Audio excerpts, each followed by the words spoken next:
মমতা ব্যানার্জির ভাষণও কিছু কিছু আমি শুনলাম বা ভাইপোর, তাতে সম্প্রীতি কোথায় ছিল আমি জানি না। আমরা দেখে নেবো, করে নেবো, আমাদের সঙ্গে টকরাবেন না, আমি একাই 100, এটা কী ধরনের সম্প্রীতি আমি জানি না। সম্প্রীতি তো সেটা হওয়া উচিত যে আসুন সবাই মিলে একসঙ্গে থাকি। কেন মালদায় দাঙ্গা হয়েছে, কেন মুর্শিদাবাদে হয়েছে, আর যেন না হয়।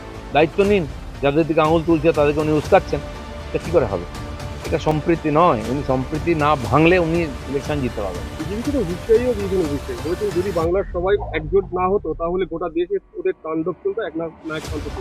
না, পশ্চিমবাংলায় তো টিএমসি আসার পরেই বিজেপি এখানে বেড়েছে।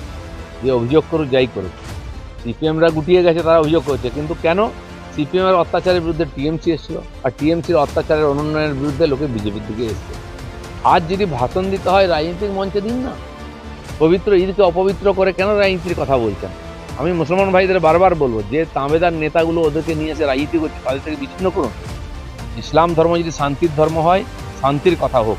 ওখানে কি অশান্তি করে, অপবিত্র করবে পবিত্র ঈদকে, এই অনুমতি দিলে খালি পাপটা ওর হবে না, যারা দিচ্ছে সুযোগ তাদেরও পাপ হবে।